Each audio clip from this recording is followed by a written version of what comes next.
Welcome back to Table Talk. I'm Brian Kell. Karen Wilson is, as I say from time to time, off on assignment, and we've got a very special Table Talk here as we are joined for the entire episode with State Senator Janice Bowling as she joins us. As she represents District 16, which encompasses Coffee, Franklin, Grundy, Marion, I'm having to cheat, Sequatchie, Van Buren, and Warren counties. When Senator Bowling won in 2012, she became the first Republican to win since Reconstruction, and she's also the first female to hold this seat ever. We welcome you to our table for the very first time, Senator. Thank you, sir. Thank you for coming down. Here. Thank you. I know that you've got a busy schedule. We wanted to catch you before the end of the year, before our new session starts up.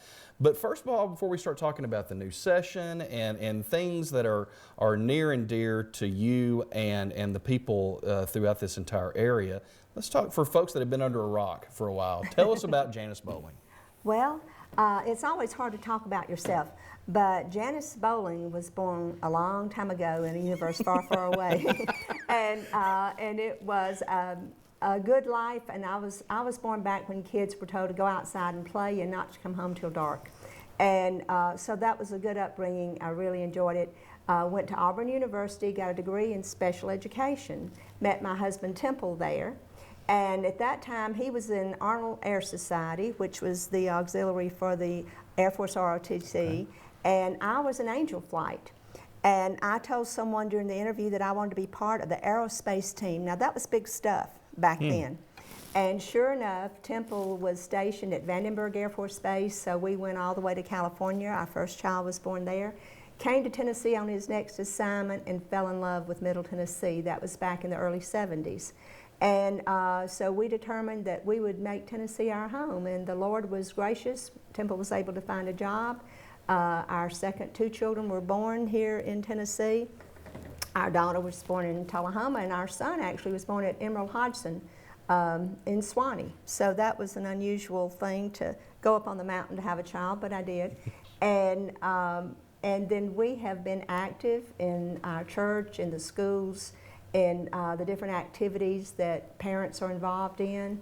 Then in about 1991, some friends said, Janice, why don't you run for alderman?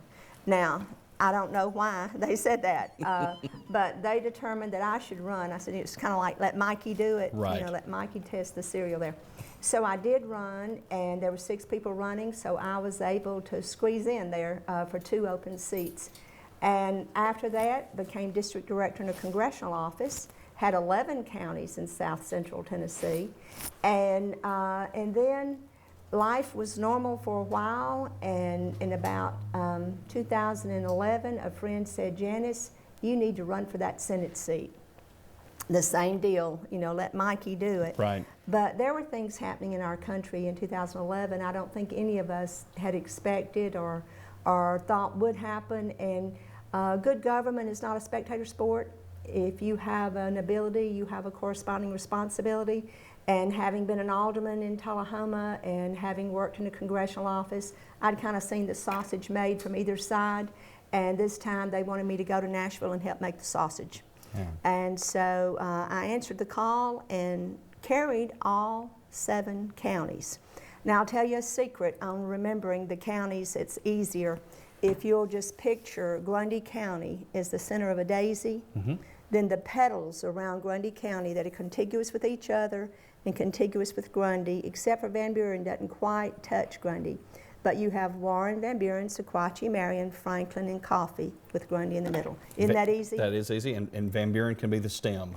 How about that? Well, that can be the stem. My boss would appreciate knowing that we've done that. They're holding us up. They're holding us all That's together. Right.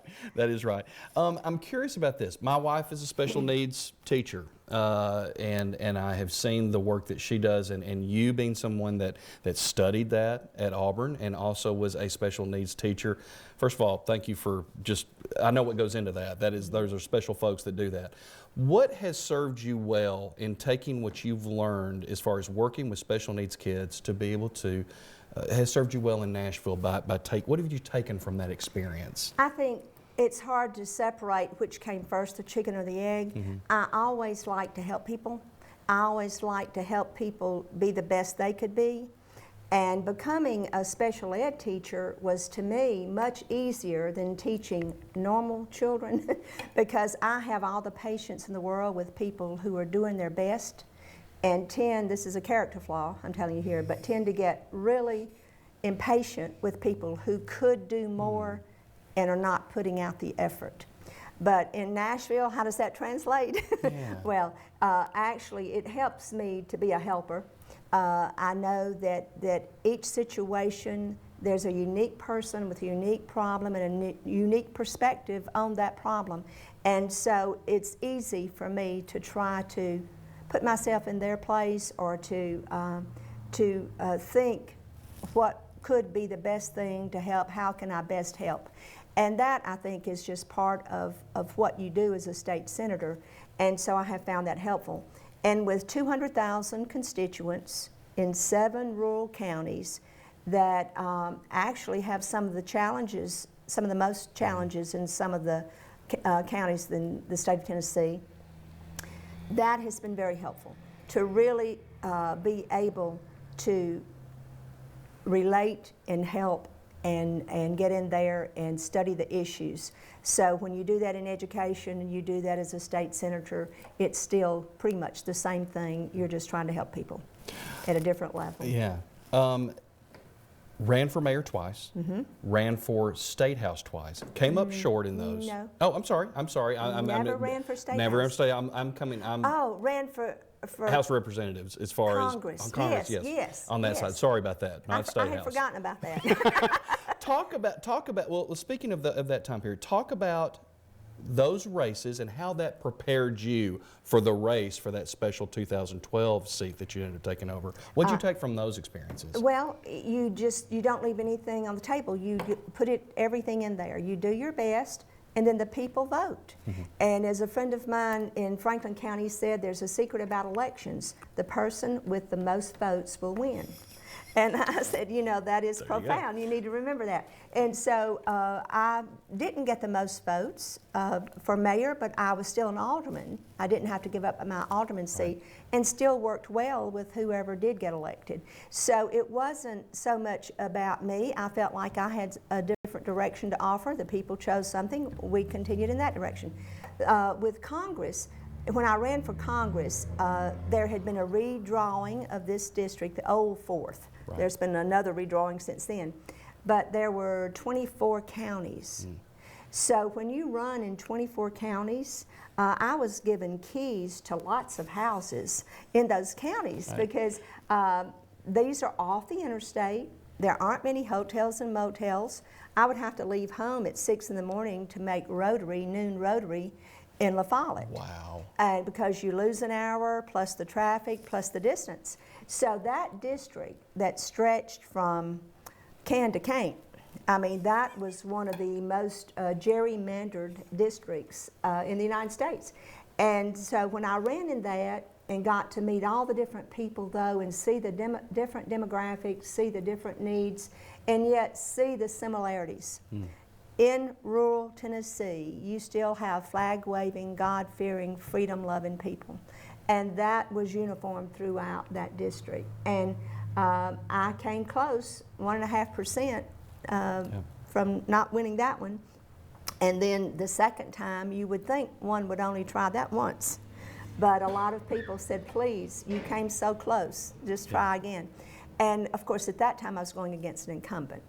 And I got more votes than anyone had expected. I got 25,000 more votes than I got the first time. And the computer model said 105,000 would win. I got 109,993 votes, in case anybody's counting. and still lost. So, but I didn't leave anything. I worked hard. I really did. And people said, well, do you cry when you lose? I said, absolutely not. Sometimes you cry while you're running, you're exhausted. Right. But it's something that you have to know that the Lord has opened a door, you go to it.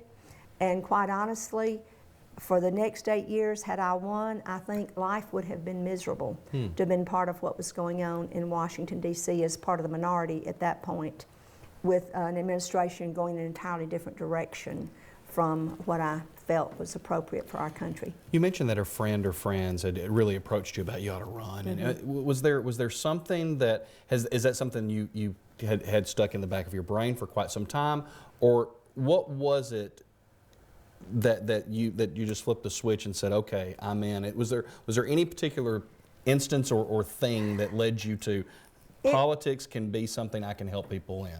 No. Okay. I had really never considered that at all.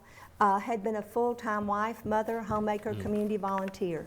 So as a volunteer, if you do politics as a public servant, that's not a different ball of wax. Yeah. That still has a lot of similarities. So when I figured that, well, if I'm helping people in this capacity, maybe I can help more. And not just people, but our community, our region, our state, to try to make sure. And by that time, just as a volunteer in many organizations, I had picked up different knowledge regarding the different levels of government. And so, and then serving as a district director in a congressional office, I really learned how to get in and find out what the feds were really supposed to do or not do, and what the state should do, and what the county or the city was supposed to do. So understanding who's on first is a tremendous help. And when friends just said, we need you to run for this state seat, I said, friends don't ask friends to run for the state senate. And you know, I'm thinking, why don't one of you run for the state senate? By then, I had a lot of relationships in those counties. I had worked with people as an alderman. I'd worked with people as district director in the congressional office. I'd worked with people as president of Arnold Community Council. I helped start that organization. As president of Tennessee's Backroads Heritage, there were several counties involved in that. So when you've built these relationships, and I've said this in many, many meetings, that my husband Temple had written in the margin of his Bible, that the world rewards accomplishments, God rewards relationships. And when you get in life and you look back, you'll find out most of the significant things that you did came as a result of relationships. At Ben Lomond, we have said this since I've been here. I know it's been said well before, but to be able to serve folks in Van Buren and Grundy and Warren and in Coffee counties is very special for us. It has to be especially satisfying for you to represent all these different counties in Nashville. Talk about that. It is a real honor to represent all of these counties in Nashville. And one of the things that it's so important right now to have someone who really is on the ground running 24/7 for these 7 counties, excuse me, because in Nashville, the representation in Nashville up until the last census had been 60-40 rural-urban.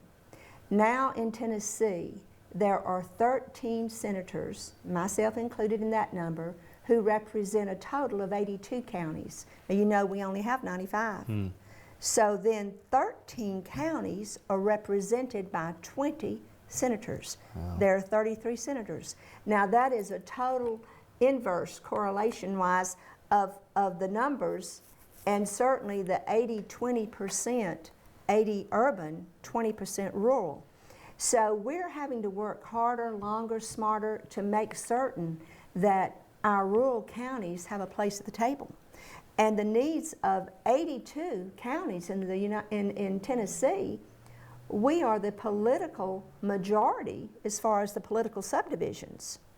We have 82 county mayors, 82 sheriffs. I mean, we are a force to be reckoned with, except when it comes to the legislation in Nashville, the great sucking sound is Memphis, Nashville, Knoxville, Chattanooga to a degree, not as much. Murfreesboro actually is growing leaps and bounds. But Nashville, Tennessee is growing 100 people a day. And if that doesn't scare you, it should. Well, we're going to talk more about Nashville and the politics, the things facing this rural area, right after this. So back with more with Senator Janice Bowling here on Table Talk right after this.